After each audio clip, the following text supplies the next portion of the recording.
NJ.com and the Star Ledger welcome to the Rutgers Rant, your one-stop podcast for the Scarlet Knights, with your hosts Steve Politti and Rutgers insiders Brian Fonseca and Pat Lenny. Let's start chopping.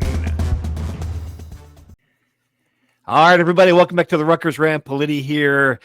Season on life support. Direct quote from the nation's esteemed bracketologist Brad Wachell about this. Rutgers losing to Wisconsin on the heels of losing to Indiana, losing their star player to an illness.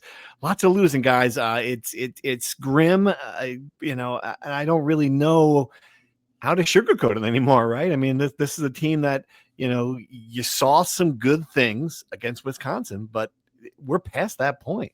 We're at the point now where, the good things got to be W's or, it's over. Well, it's time. No, he brought it. Just like Rutgers, I can't get it right. Yes, we're pushing the panic button. I wish the panic button shouldn't be something that would get like a bellhop to come out and move your bags from from an old school hotel. You need like it's got to be like a horn. I want the panic button to be like a foghorn, right? I mean, that was like the arcade prize box alarm bell. You gotta upgrade that, Right. We need a better noise if that's going to be the panic button. But we all want better things. Rutgers wanted better role players. You guys want a better panic button. Sometimes we don't get what we want. And the reality is that Rutgers fans are not getting what they want. I think yesterday, the sense I felt in the rack in those opening 5 minutes was reality hitting Rutgers fans squarely in the face. And the reality that's been staring at them and us really to an extent for the past 2 months. The truth that people have been trying to ignore or hope goes away or gets better, but you can't ignore it anymore. This team stinks. This team, outside of its 2 5-star freshmen, stinks out loud and may be one of the worst teams in the Big Ten. People, the last couple of weeks, we've been talking about it. NCAA tournament, what do they have to do to still survive? I think after last night, the first question before we get to NCAA tournament, before we get to NIT, before we get to college basketball crown, will this team make the Big Ten tournament, which no longer is an automatic bid? The bottom 3 teams don't make the tournament, right? Rutgers is 1-3. They've now lost the game at home, which to make an NCAA tournament resume, you have to essentially run the table at home. And now they're facing 2 must-win games against 2 ranked opponents at home with their star player dealing with a really bad illness, apparently. Their other star player, very sporadic, right? And hitting the absolute top against Indiana and then the absolute floor against Wisconsin. And at a moment where things have to turn around quickly, I see no path from where I'm sitting to this turning around.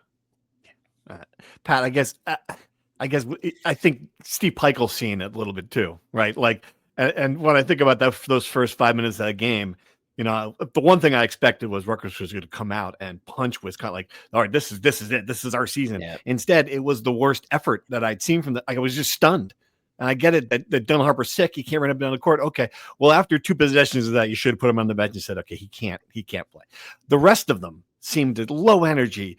You're down 10-1 against this team. You're like, this is your season, guys. And then Steve Pike will lose. And I wasn't there, but I've seen the clips and the description of it. Loses his in the huddle in a way that we haven't seen. I think he knows it now, right? It seems that way, and that effort was so alarming, right? Exactly what you said. You expect that this was going to be the get right game, or maybe not get right game, but a moment for Rutgers to say, all right, this is it, right? We're still unbeaten at home. Everything that's happened, we still may have that magic at Jersey Mike's Arena. Maybe we can capture some of that. We can come out, we could put something together, but it seems like everyone's grasping at straws, pointing fingers, no effort, and it's kind of just a mess. So yeah, I think what you saw from Pikiell was a little bit of frustration. Like, guys, I can't get out on the court and do this for you. You have to take some accountability out there. If you don't want to be out on the court, I don't know what else can you do as a coach. But that's the way it felt in those first couple of minutes. And give them some credit. Pikiell put out some crazy lineups, went with some weird rotations, and they played better in the second half. They got back to the fact that they got back in that game was like, maybe that's just college basketball. That's the sport. But that felt like a game they were going to lose by 30 points early on. Yeah, that's true. And so maybe that fight there, they do have that. They showed it a little bit, but it felt very lackluster from an effort perspective. Steve Peichel screaming in the huddle. The first time out, it looked like it was at Emmanuel Bole. I couldn't read his lips. It just seemed like a guy screaming. I taught you this 70 freaking times in the last 3 practices. Why are you not in the right position? Why do you keep getting lost? And just the frustration of a guy who built his team on defense and effort and rebounding, watching the same thing for the the billionth time, just is boiling over. Steve is not an animated guy on the sidelines or in the press conferences. He leaves that kind of to the private settings of practices. But the fact that even he's reacting this way now is just further proof that things are completely coming apart at the seams. And we're reaching a breaking point here, right? Like Purdue and UCLA are a breaking point. And I just don't see the pieces again, right? Like, it's one thing if guys are banged up. It's another thing if there's just some kind of small things to tweak. We're talking about complete defensive breakdowns. We're talking about teams getting layups at will. We're talking about a complete ineptitude on the glass. We're talking about complete lack of offensive system that even 2 of the best individual scorers in college basketball cannot fix. We're talking about fundamental issues in roster construction, in team philosophy, and in the entirety of this program that will take a Herculean task to fix, because while the 21-22 run in February, you beat 4 ranked teams, you magically make it to the tournament, was all well and good. And I think that's what Steve was talking about yesterday when he said we've done this before. That was 1/100th of the difficulty that this turnaround will be based on what we've seen. Sure. Emmanuel Bole could have turned to Steve Peichel. Why haven't I figured this out? Why am I out there? Would be the next question. How do we get to this point where that this is, I'm the starting center on a team that you expected to go deep in the NCAA tournament? Another topic entirely. I will say this, and the one thing that we could have predicted was going to happen here during this stretch was Ace Bailey was going to have a game like this. And you score 39 points against Indiana, a soft defense, get all these shots. And I'm sure Greg Gard, good basketball coach, shows some highlights and says, he's not going to be open like that, is he? You're not. And it wasn't even like a great defensive performance, but Wisconsin, a bunch of experienced, stronger veteran guys got under his skin. And you started to see a little frustration from him. You started to see him bear hugging guys, pushing guys, getting a technical foul late. All these things that, the frustration now spilling out that this kid had his worst game and recognizes that, okay, well, my best wasn't good enough. Now I'm having, I think that's another troubling sign. And I understand he's 18 years old. What did you sense from that, Brian? Was that just a bad sign for him, or just a blip here on the grand scale of Ace Bailey? I don't know how it looked on TV, but the frustration and like the agitation was certainly clear in person. I think it was after the first or second media timeout. Max Klesmit is face guarding him out of an out of bounds play, and Ace slaps his hand so hard I hear it in the press box. He's just like a net, it was clearly getting under his skin. He was playing physical, pushing guys around, being I guess you want to see some of that aggression, but very clearly it was more out of frustration than of playing hard or whatever, right? And it boiled over. Greg Gard said after the game his goal was to not let Harper and Bailey on an island, right? Which is obviously how they score a lot. When they're one-on-one, they're hard to stop. But also, maybe Wisconsin played a little better than Indiana defensively. I think the biggest issue here is that Ace Bailey takes the hardest shots known to man. And when they go in against Indiana, he looks like a top 3 NBA draft pick. And when they don't fall in against Wisconsin, he looks like not a good player, right? That's just kind of the reality. And like you said, we could have predicted this. We did predict this in the preseason. This was going to happen. I didn't think it would be, I didn't think it would happen back-to-back games. Like the dichotomy is, so perfectly for us. But this was so obvious.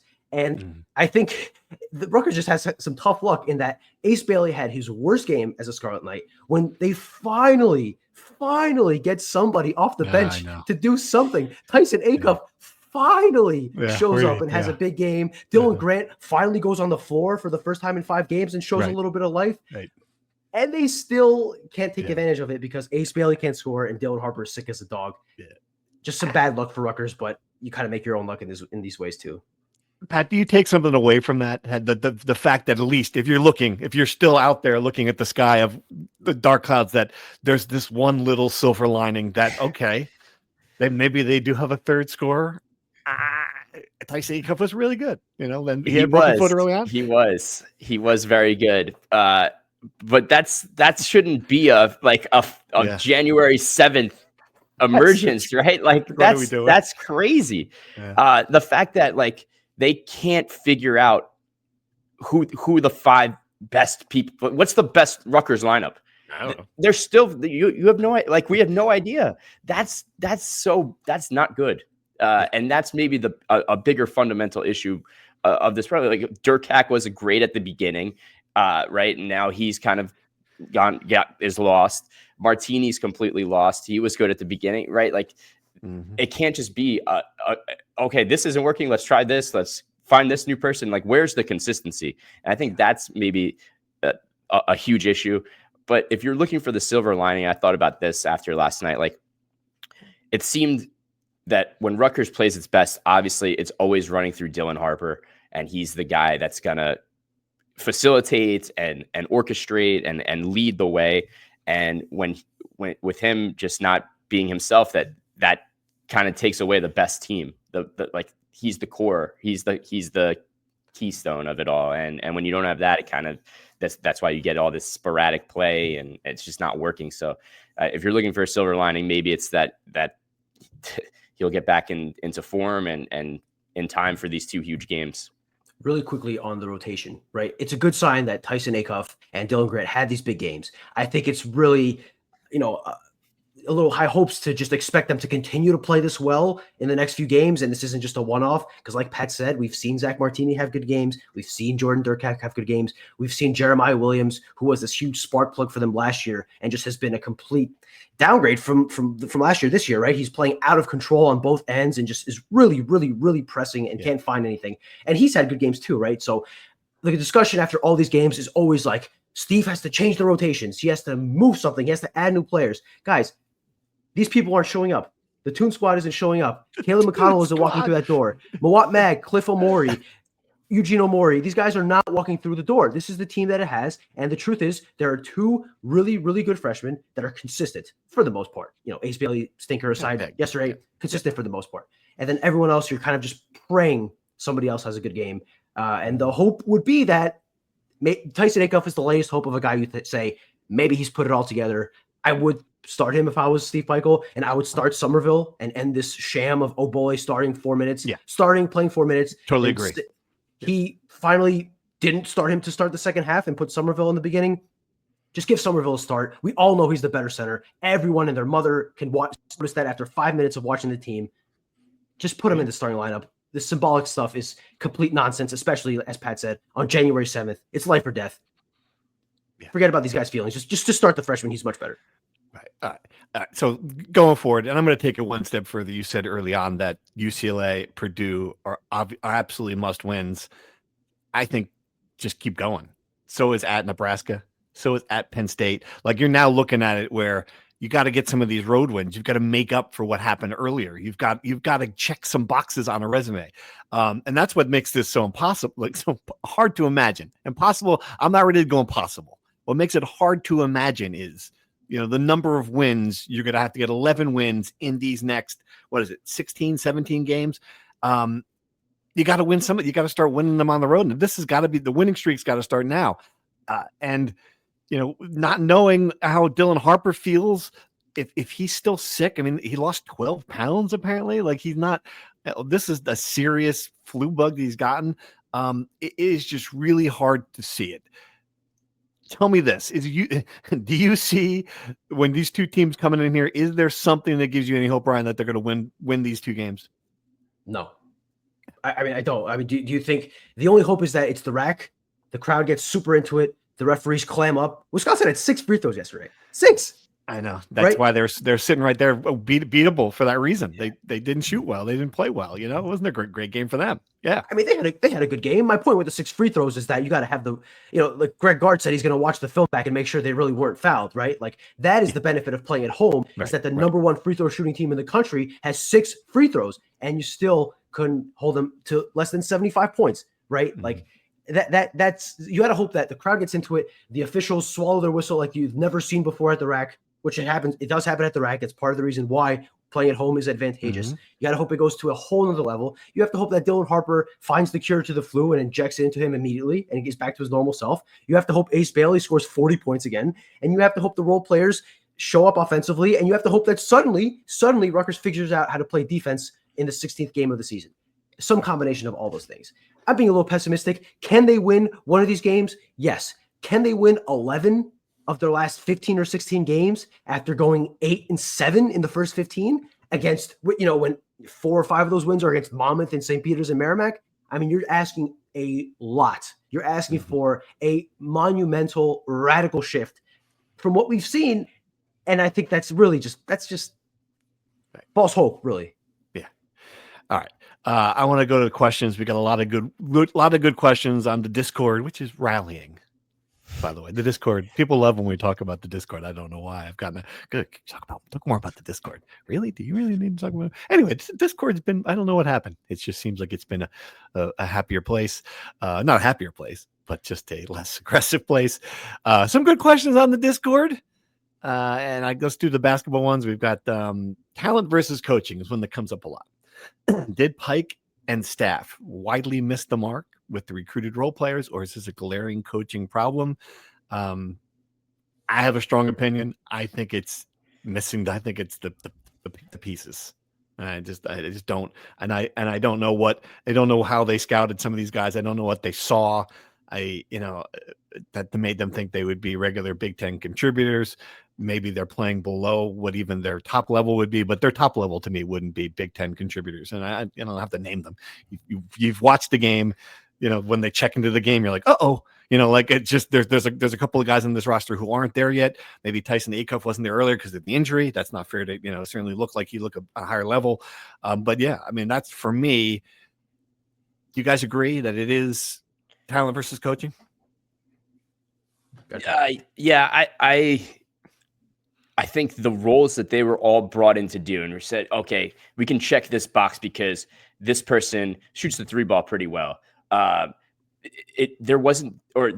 Remember early on, a lot of the things that Pegel said, well, we recruited this guy because he shoots free throws really well. Or it just seemed like everything was, let's check this box, but maybe we're just highlighting over the great areas and ignoring the red flags. And I think also just like they're not well-rounded from that aspect. They're missing the complete game of a Paul Mulcahy, who really was great on both ends of the floor. Filling these roles was a great concept, but maybe like the practicality, the totality is what the issue is. I think this deserves a really big deep dive, and we'll eventually go into it if the season goes to the point where we expect it to. But I think it's a combination of both. I think clearly the talent is not there from the guys they've gotten in the portal. They whiffed on 4 guys. That's the reality, right? And you can whiff on 1 guy. You can't whiff on 4 guys when you're filling out half of your roster. That's just reality. They whiffed not only on the transfer portal. This cycle, they whiffed on high school recruiting for the past 3 cycles, and that's caught up to Rutgers. And every player they got that was worth it, right? Imagine Cliff O'Morey and Mawat Mag on this team. Then you're really cooking with gas, right? You have a lot of the pieces that you need to be successful.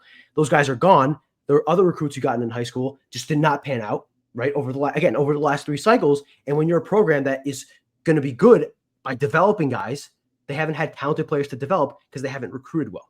Right. 2 5-stars don't make up for 3 cycles of bad recruiting in high school.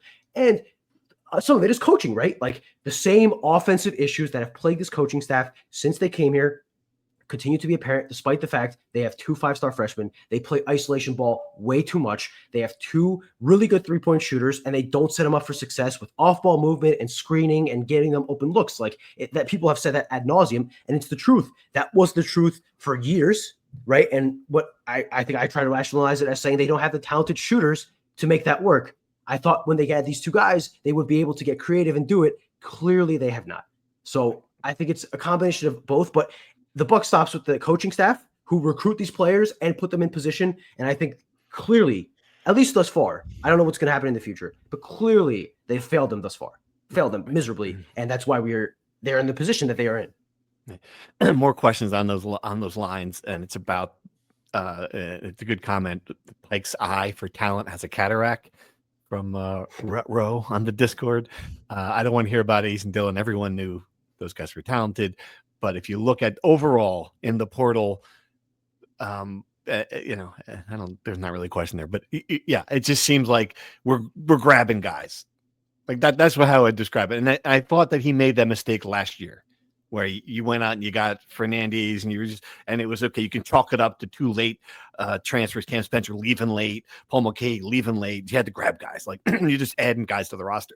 And I think that's a lot what's happened here now. Like, we can get him. We can get Martini down from Princeton, grab him, throw him in here. Like, it just seems like, and I thought, and believe me, it looked good on paper to me when it came in, but clearly there's something wrong. And I wonder if it's a bigger thing. Like, we're seeing with football, there is a scouting department. There is they scout the current every player in college football, just like they scout every player in high school football. Now, does that exist in the basketball program? I don't know the answer to that question.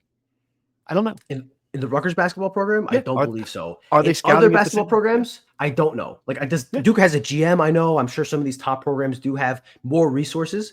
But no, I'm fairly certain the Rutgers basketball department is very much a mom and pop shop in that regard. Look, does he have an eye for talent? He found Cam Spencer, right? Like, that's one feather in the cap among a lot of other misses.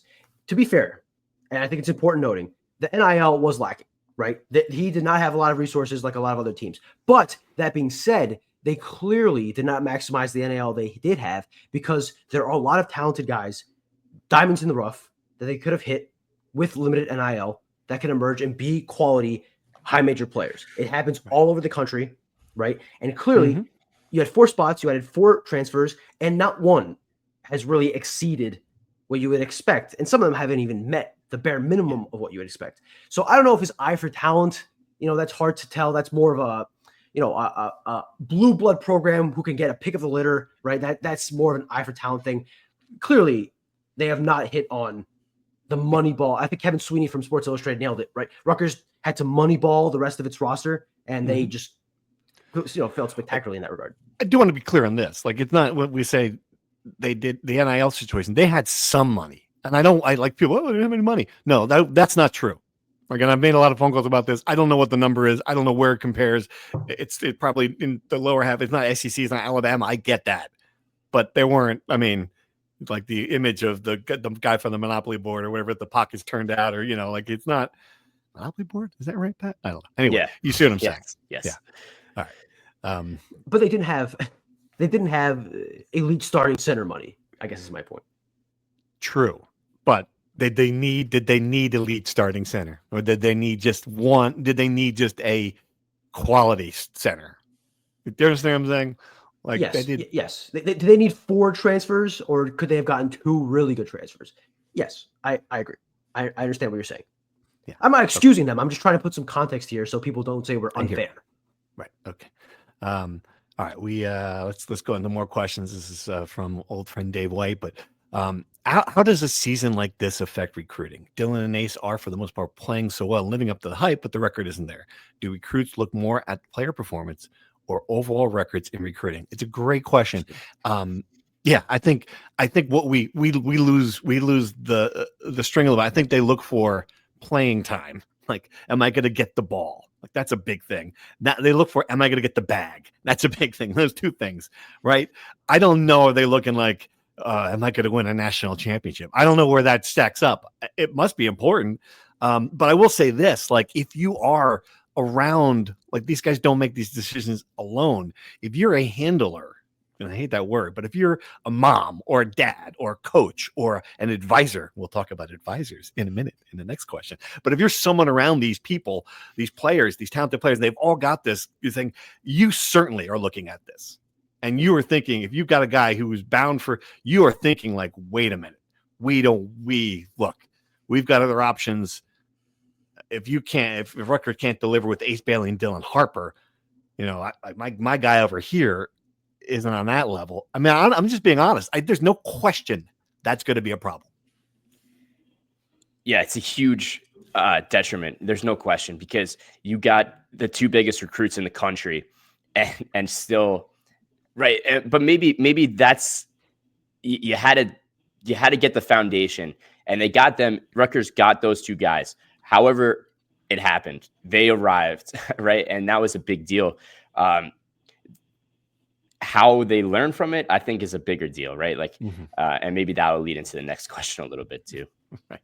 Here's the thing. These two 5-stars are complete anomalies, unique situations. Rutgers was never suddenly going to be a destination for 5-star recruits. That was never realistic, right? And that was clear with the 2025 class, where they struck out on every single 4-star recruit, let alone 5-star recruits. Rutgers was not, on this path of recruiting success that maybe people thought, right? I just looked. They were 48th nationally in the recruiting class 2023, 76th nationally in the recruiting class 2022. Like I said, they have been on a downswing in high school recruiting for years. Aside from these two 5-stars, who was the last quality recruit Rutgers landed? Cliff O'Morey in 2020, right? When the program still felt like it was going up. Recruiting has been on a downslide for this program for years. And I don't think Rutgers will ever get a 5-star again, at least not with this coaching staff. One, because that never seemed likely in the first place. And two, this season has ruined that possibility, right? Even if Dylan and Ace go 2 and 3 in the NBA draft, maybe a kid thinks, okay, I can, go to Rutgers and still be a top 5 pick, but they went there in spite of going to Rutgers, not because they went to Rutgers, right? I just think that any recruiter worth his salt will point to Rutgers' record, will point to what they did at Rutgers. The only selling point they will have going forward is, oh, you're a 5-star recruit, we'll put the ball in your hands and let you do whatever you want, right? Which I guess might work for a guy or two. But to answer this question, how will it impact recruiting with high-level guys? None, right? I just don't think it will matter. How will it impact recruiting for the other guys? Probably not much, because the level of guys Rutgers is recruiting, even for the next class in 2025, are guys that don't have many other options, frankly, right? So Rutgers is going to have just enough money with revenue sharing. Maybe they'll be able to compete more with a little bit more money to work with, although we still don't know how much of the revenue sharing pot is going to Rutgers, which is another topic, right? But long-winded way of saying, how will it impact recruiting? I don't think very much at all, frankly. All right, I teased at this question. It's so funny that it came up before all this happened on Sunday, which I will tell a funny story about it. But Alex Napoliello, who was a really fan of the pod, but also one of the great NGM journalists, we miss him dearly. He did a great job for us. Asked a really good question on Twitter. I'm curious how you guys have discussions regarding how you cover college athletics now that the players are getting paid. In other words, these guys are more than student athletes now. They're basically professional athletes. Does that change the tone of your coverage? Again, this was before what happened on Sunday, which was what happened with the women's basketball program. Keomi McMiller was suspended for what was supposed to be her marquee game, her big-time matchup against Juju Watkins in Southern Cal. Big crowd at that game for that. A lot of people anticipating and including Keomi McMiller's family and her team of people. And I say team because she's got, if you Google her name with the words executive team, there are press releases that people around her have issued. And it includes an advisor, someone who his name's Leonard Ellerby. He was an advisor to Floyd Mayweather. So it's not like we're not making up some guy. He's a guy. Like, he's in the promotional company for the best boxer, arguably, of all time. So he's a person who's been around sports media. They were so angry about this suspension, Miller's team, that they wanted to pop off. And because of I have a friend who covers boxing, reached out through him, ended up talking to, Leonard Ellerby about this. And it was just really interesting to me, because this is now here you go. Here's a good example of what college basketball is like. It's no longer she's a teen, it's a kid, she made a mistake. She is a corporation. That's what she is. She's got a team of people around her. NIL money. She's got the Jordan brand. She's the product. That's her name. She's the product. So when she is suspended for a game, the people who are on her business team don't say, "Oh, there's Coach Washington teaching a lesson that'll be with her the rest of her life." They see, what the hell are you doing? You're benching the product, not our product, the product for her big game on TV. Just a fascinating thing that happened. Like, I don't know if you guys have an opinion about whether or not that was the right decision or not, but it was just, to me, illustrates what covering college basketball is like now in 2025. I will say personally, this is after spending so much time covering high school athletes for a decade in this really transformative era of like what team versus self was, like the trickle down has been so outrageous and over the top for a really long time now that like it's at the point where it's me, not team. And like that phenomenon is now like these are huge athletes that are now the product, right? Like, so that's just like an evolution of athletics and sports that has transcended, I guess, like what we have always known sports as, like a teaching life moment, grow as an individual, right? At the youth and high school level. But now that's right. Like the idea of recruiting, like who's the star of the team, all these labels and me, like that's, it's always been like kind of the ugly side of sports. And it's kind of, I can't say that everyone could see this coming is kind of what I'm kind of trying to say. So yes, I agree with that broadly. And also in this specific case, this was always a ticking time bomb. If you thought about it for 10 seconds, why would a 5-star recruit with a pretty big name go to Rutgers when they are, in a really bad spot, maybe their worst spot of the century? Their legendary coach had a bad ending. Their new coach isn't really turning things around, yet she gets a 5-star. Why is that? I look back on this. Rutgers landed McMillan over Temple, James Madison, West Virginia, Central Florida, and South Florida. McMillan is from Maryland, one of the premier programs in the Big Ten. They did not recruit her, right? Yeah. And that's for a reason, right? It's very telling. It's for a reason, right? She played at Life Center Academy in Burlington. Her father was an assistant coach. Her father, from what I understand, is very animated and active in the stands at the rack when she plays. She leads the nation in usage, or at least among freshmen in usage. She takes like 20 shots a game, as we talked about that before when she did the Allen Iverson shot and went viral, right? For every Allen Iverson shot she makes, there are Ace Bailey-esque shots she takes and does not make, right? So clearly a very heliocentric team Rutgers is with McMillan, very, clearly by her statement, right? Upending the program, announcing 7 hours before tip that she wasn't playing to her fans, not to Rutgers fans, to her fans that she wasn't going to play. She throws in her nick. And listen, I do want to make clear, it's unclear if she runs her own account. Oftentimes parents or advisors run accounts for these athletes. So it's certainly possible it wasn't Still her account. Still her account. I agree. Her nickname is the product. Her dad gave her that nickname when she was like 6 years old, right? Like clearly she's been a brand. She acknowledged that she was a brand to me when I talked to her at Big Ten Media Day, right? So clearly all of this was building up to me, right? And when me does something that she shouldn't, right? You reported, Steve, it was a locker room altercation. When I do something I shouldn't do, and then I get punished for my actions, it's hard to see why it happens to me, right? So I don't know. I wasn't in there for the altercation. I don't know what happened. I applaud, Coquise Washington for doing the right thing and not being tempted to play her star player in a game that you knew you were going to get creamed, right? If Kiyomi plays, maybe they lose by 30 instead of 50. But this feels like a season kind of going off the rails. And I think that to preserve any sense of team unity here, somebody in our Discord had mentioned that everyone on the team, including the program, has unfollowed Kiyomi on Instagram, right? That seems like a small thing. The program, the program account, and all one of her teammates unfollowed her on Instagram. That is, to me, is a very clear sign of how people feel about it, right? Mm-hmm. So here's the biggest thing, right? This situation is an absolute mess. Rutgers women's basketball is becoming a mess. The Rutgers athletic department is a full-blown mess. And the year that Rutgers was supposed to not be a mess, the year that was supposed to be Rutgers' coming out party, the most successful year in program history, it is competing right up there for one of the biggest messes in the history of the school's athletic department. January 7th. I mean, it's early. Oh, it could get worse, brother. I know that. It's early. But it's not. I guess it could get better. Yeah. You're very optimistic today, Steve. The thing with this one, to me, it's fascinating because I honestly don't know what the right answer is. Like I am 50, so I'm of the old school approach here, where coaches should be allowed to discipline their players, and yet, so everything she said kind of resonated with me, Coach Washington. I mean, when she was saying, "Look, I got to teach them lessons, life lessons," but at the same time, like, this is professional sports now.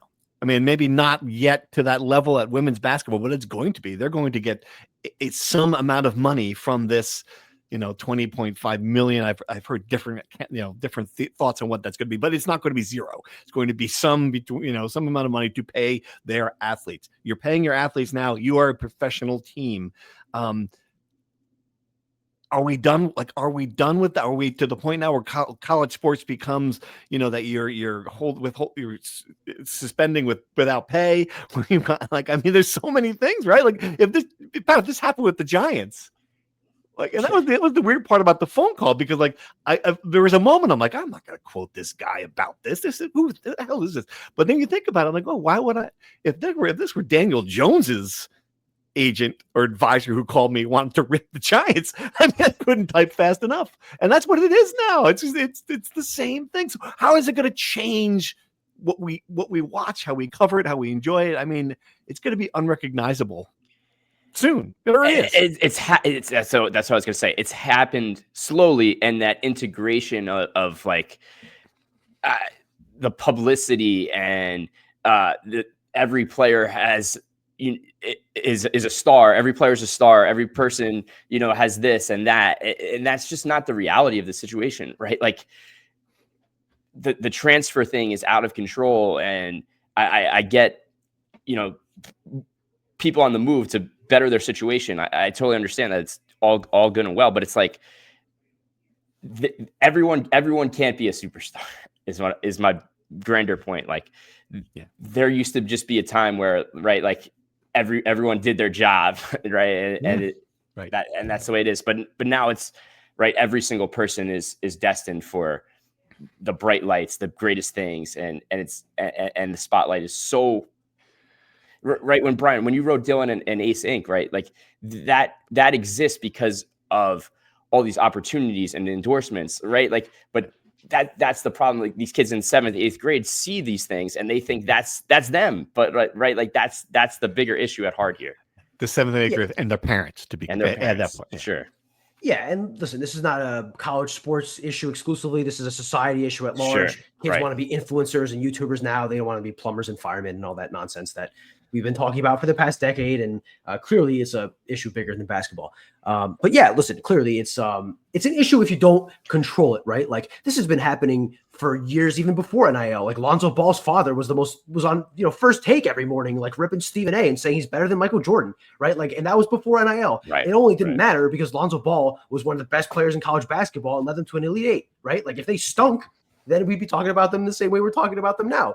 But this was the risk Rutgers took in taking Keomi McMiller and adding her to a team with no real foundation and kind of giving her the keys to the operation, right? This is we don't know how things are going to unfold, right? But as things stand, this is a cautionary tale of what happens when you kind of do things like this. So I do want to make a couple things clear. One, I think this wasn't the first. It wasn't like she was a model citizen and then all of a sudden there's an altercation and then she gets suspended.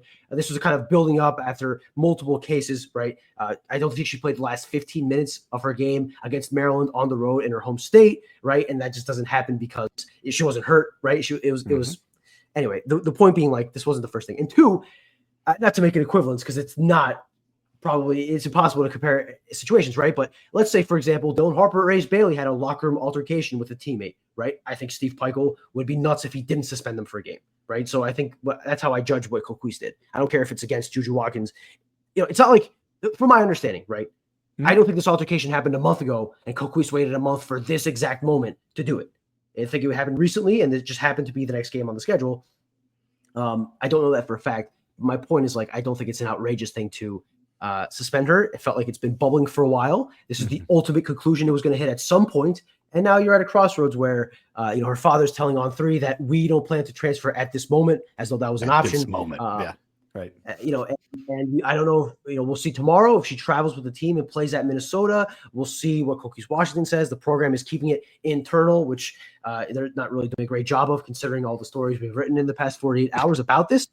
It would be nice if we just got some clarity on A, how long is the suspension? B, will she still be with the team? And C, what happens in the next week to kill the speculation. I wonder if she's not going to be on the team next year anyway.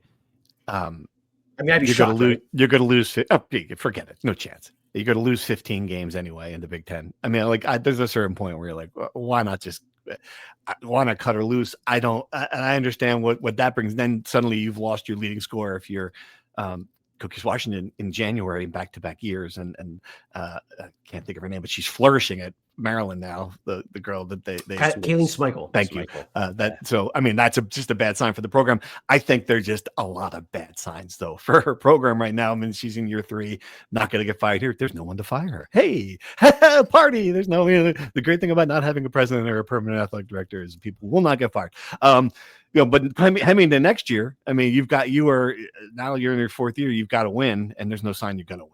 So that is a really rough place to be when your best player is creating national headlines for all the wrong reasons. You're about to go, double-digit losses in the Big Ten anyway, and you're facing, the 4th year of a program that hasn't won anything. I think that's, it's not. I wouldn't want to be in her position right now.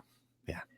We'll talk about this when they hire the AD and moving forward, but very interesting position for a new guy, scorching hot seat for the women's basketball coach, barring a miraculous turnaround for men's basketball. A very interesting situation with Steve Pikiell, right? Like, I don't know where he will stand with the new person if the season goes the way we think it will, right? I think he loses a lot of goodwill that he built up in the first 8 years with this season. I'm not saying he'll get fired. I want to be clear that I don't think he's going to get fired, but he clearly is no longer the job for life guy that he was before this season. So, and then obviously there's a gymnastics situation that will eventually have to be resolved at the AD. Is there, Brian? I hadn't heard. Interesting. Yeah. I mean, in theory, the investigation could last another 12 years and this, 3 AD cycles. Who knows the way this is going? But at some point, the hens will come home to roost. The hens will come home to roost. Something like that, and they're gonna have to handle it. So. Listen, if I'm an AD candidate and I see this mess in front of me, I'm not sure this is a position I want to take. No, it's good. It's good. It's a good transition because we did get a question about what's up with. We get this every week. What's up with the AD search? No, I don't know. I think the last thing that we heard and read was that they're going to start it concurrently with the president search, which would be soon. To make sure that they don't hire this person without hiring the president. And I disagree. Well, I disagree with one point. I do think that this will be, even with all that's going on, a coveted job. And because of the Big Ten, because of the resources, the market, and I'm not saying it's like, the Michigan job, but it's better than a lot of ACC jobs. It's better than every group of 5 job. I mean, maybe without 1 or 2, unless you like to live in Boise. Maybe you just love, the Idaho scene. They got nice places to hike and camp and river rafting out there. But for the most part, this is a better job than that. I think there would be a lot of good candidates. And the fact that they don't have a president is the one thing that would give the really good candidates pause. But they will have a president, presumably before the athletic director is hired, so you would know who that person is. I don't know. We'll see what that ends up with. But again, to answer that question, search soon, we think. Yeah, we think. I we agree. think. Yeah. A lot of things we think about. All right. Deep breath. Want to do one last question, and then we're going to do some football. I just saw Kevin Fine's question. How many wins do you think they need to get into the Big Ten tournament? We're not going to answer that, Kevin. That's too bad. But Ron Reynolds in Phoenix wants to know if the 2022-23 basketball team played this year's team, who wins? I think that Ron will get bragging rights over Dylan and the Harper family. The D on that team was just too good. I mean, right now, I think they kicked their ass. So which team are we talking about? The 22-23 team. Cam Spencer, and those guys, Moat Mag, Cliff. Yeah. Ron. Okay. Right. No. Ron's senior season was 21-22. We're talking about the senior season. They had that big run in February. You're right. My apologies. Yes. So that's a good question. So he must be talking about then 21-22. He's talking about Ron's senior year, I think, because he said Ron would get bragging rights over Dylan. So he just got the dates wrong. Okay. So you're talking about the year they lost to UMass Lafayette, DePaul, then won 4 games in February, went to the tournament and lost to Notre Dame. Yes, first 4. Correct. Okay. Correct. Pat, you want to take a crack at it? Yeah, I would say the chemistry is the key for me on this one, right? Like you had such experience, guys that knew their role, played their roles really well, and just like it came together when it mattered most. So yeah, I would say I would give the nod to the elder statesman. I'd say they win 9 times out of 10. I think there's one scenario where Ace Bailey and Dylan Harper both go nuclear at the same time and score 80 points and squeak out an 89-85 win. Yeah, I think it was a better team emphasis on the word team. Certainly, I agree with that 100%. All right. Thanks for all the questions, and thanks for making the Discord your place. One last thing. What else we got? Oh, Eric O'Neill. We want to talk about football. The biggest portal addition yet for Rutgers. Clearly, the biggest thing they need from James Madison, pass rusher. You watch the film. I watched a little bit of it. Like, oh, that's something that we're missing. Get at the quarterback, disruptive, get in the backfield. It just looks like the high motor guy they needed at the position. So, I mean, it seems like this, and it's shaping up to be a really good, that to me is like the one thing that makes it, you take this portal haul from like a 7 to a 9. I mean, this is a big get.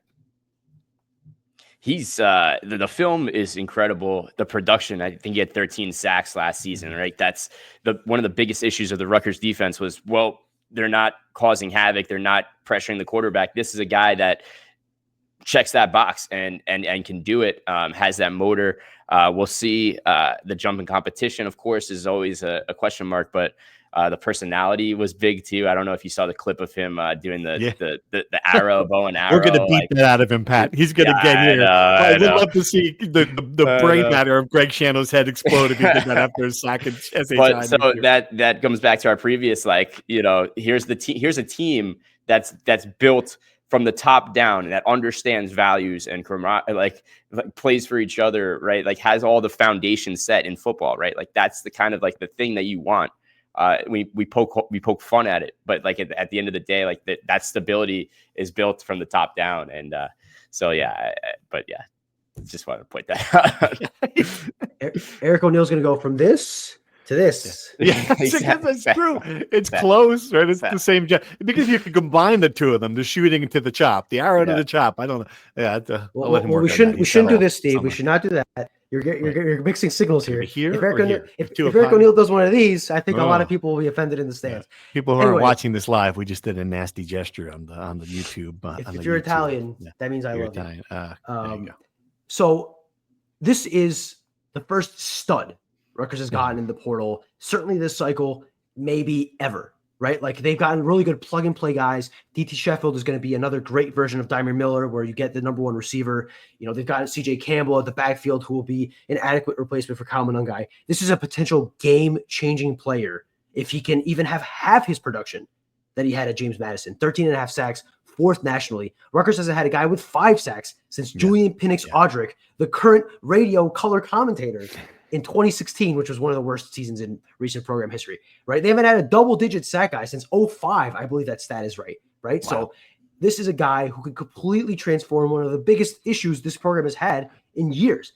Yeah. I don't think he'll have 13.5 sacks. I really don't. I think obviously the competition is much bigger in the Big Ten. He'll be playing much better offensive lineman. He clearly has the motor. He clearly has that shit to him. I don't know a better way to put it, like this nastiness. He's from the area, and he clearly really, really appreciates playing for the local team and being around. And I think he's really hungry to prove himself at this level. Yeah. And if Indiana showed anything last year, if they could get anything out of him the way that Indiana got out of their James Madison players last year, I mean, we're really cooking with gas here at Rutgers. So I think it does bring I wouldn't say a 9. I think you're getting a little ahead of your skis here, Steve. I think they're more at a 7.5, 8, right? Really? Because I think they're plugging holes. I don't know if they're not getting game-changing guys that are going to elevate the roster until this guy. Like this guy. Until him. Right. Yes. That's what I meant. Okay. I'll go with 8.5. I'll go 8.5. You talk me off 9. 9 to me is like, a home run. Yeah, kind of. You get a guy, you're like, holy cat, I hear you. Good point. 9 is getting multiple guys that multiple if they upset. Is getting guys that when they upset Oregon, you say, that's the guy that did it. The guy we added in the portal that completely changed the ceiling of this team. They have one guy in Eric O'Neill. Can they get a second guy? I'm not sure, but getting one is already better than what they've done. Pat, hold on. I'm just writing this down. He predicted they would upset Oregon. Hang on. When they upset Oregon. What date is it? January 7th, 10:55. Okay, got that down. Other football news. Other football news, Pat. Gavin Wimp said going to Jacksonville State, I think he has finally found his level. Like that's the best way to put it. Just, and he'll always be a guy. Like sometimes guys leave the program and you never think of him again. Like you just said the name Mawat Mag, and I'm like, oh, I forgot all about him. Sometimes they just disappear. I think Gavin Williams is going to be one that we're going to follow the rest of his career to see what he does out of curiosity, to see if it was just a coaching miss or it was an evaluation miss, or if it was, And I think we're seeing that it was certainly what happened in Kentucky was very predictable. We all kind of talked about it. He's going to be, that change of pace guy. Still thinks he can start. Still looking for a place to do it. Jacksonville State seems like the right level. Yeah, and he was a big contributor for Rutgers, right? Like, right at the end of the day, right? That they still went to a bowl game, and his career trajectory, right? Like he left everything kind of like it wasn't a horrible ending, and I think the people that are polarizing, it always goes one way or the other, but like. And right. I think the way that Greg Schiano handled it, allowing him to leave right before the deadline, like put a nice face on it. And it kind of, I think a lot of Rutgers fans would be happy to see Gavin Wimsatt have success at Jacksonville State. Yeah, I think so too. I think people are, every discussion thread about Gavin on the boards goes to like 7 pages. People love talking about Gavin Wimsatt. There's so much to kind of grab here. I think Rutgers maximized what it could do with Gavin Wimsatt that one season, right? And I think it was better for both sides to separate. I think about this sometimes. If you flipped Gavin Wimsatt and Nathan Kaliakmanis, like if Nathan was the quarterback in 23 and Gavin was the quarterback in 24, they might have won 8-9 games in 23. They might win 3 or 4 games in 24. I think that's just clearly the reality here. Gavin was one of the worst passers in college football. Right, he went 7 and he hit the same record as give him credit. Same record as Nathan Kaliakmanis. Right, because his defense was infinitely better than Nathan Kaliakmanis's. Right, like that. Quarterbacks get judged down wins. Let me go look at the Hall of Fame. I'm going to have that conversation in a couple of weeks when I put Eli Manning on a pedestal in Canton. But yeah, I hear you're saying. Okay. Well, look, the point is this. I think this encapsulates it. The guy that Gavin Wimsatt lost the starting job to in Kentucky retired from football after the season. He quit the sport. And Gavin could not beat him for a starting spot. I think that kind of says it all. It does. Yeah, you're right. All right. A couple more things before we go. Yes, a couple more things before we go. DC, we don't have an update. Sorry. At some point, as I told you guys off air before we started recording, today's January 7th, they've hired their last 2 coordinators on the state. Kirk Shuraka and Joe Harris-Simiak. Will today be the day? You will know when the podcast, potentially when this podcast is out. And 2, I want to end this with a prediction. I would like to ask you guys to call your shots. A little football throwback here. Will Rutgers win their next 2 games and turn the season around? Will they win one of their next 2 games to turn the season around? Or will they get swept by Purdue and UCLA? And we're going to start looking forward to the NBA draft in April. Whew. Pat, you go first. As I wipe the sweat off my brow. All right. So Thursday night, Purdue. Then Monday night, UCLA. What are the recent results for those 2 teams? I thought UCLA looked really good, but then they didn't. They lost a couple games, right? Purdue is number 20. UCLA is number 22. Okay. 11. Thanks for that pause. Thanks for that pause. Yeah, I'm going to give you another second tonight. So you can scouting tonight if you want to watch. It's Michigan at UCLA. Oh, terrific. Good game. Number 24, Michigan. Another reason why they're not going to do this is they're going to lose that game certainly when they play Michigan. Both of them. Yep. I think if Dylan Harper comes back and plays the way that he's capable of playing, that this team can beat anyone. So I think there's hope. I'm not going to say they got no shot in these games. I think they're winnable if Harper's playing well. It's a different team, and we clearly see what this team is without him. So I think there's at least hope. I think they can win one of the 2. You think they'd be one of the 2? Yeah. I'm going to pick them to win both. Woohoo! Just something. So there's one happy comment. Oh, they weren't totally negative. Polity just picked them to win the next 2 games. I do have and there's a rationale. Ready for this? I can rationalize anything. I'm a professional rationalizer. But so UCLA will be coming up playing Michigan. They're coming to the East Coast. They're going to play at Maryland 2 days before, and then they're going to come up and play in the RAC. That's a tough place to play. And I don't think Purdue, this is going to come back. This is what I can see Fonseca like elbowing me during the game. I don't think Purdue is like that good, right? I don't think they're They took it a little bit of a step back this year. I think Rutgers will play its best game. Dillon will be better, healthier. What is that, 2 days from now? Oh boy. I'm wavering in my own prediction. They're just going to play better. They just do. There you go. That's when you don't have an answer. I feel like this is me. This is John Mara trying to explain why he brought back Brian Dable and Joe Shane. It's like, I don't have a good reason. I'm just doing it. So this is I don't have a good reason for picking them. I'm just doing it. So there you go. How you like that? Vibes. Vibes. It's the vibes. I am very concerned about Rutgers defending Purdue's mobile big man. I'm concerned about Rutgers defending any big man, to be honest with you. But I have to think that some combination of Steve Pikiell's resilience, rack magic, the Big Ten desperately not wanting their most exciting storyline of the season to end in January, that something will fall from the sky. Maybe Rutgers plays a complete game for once. Something falls from the sky and they win one of these games.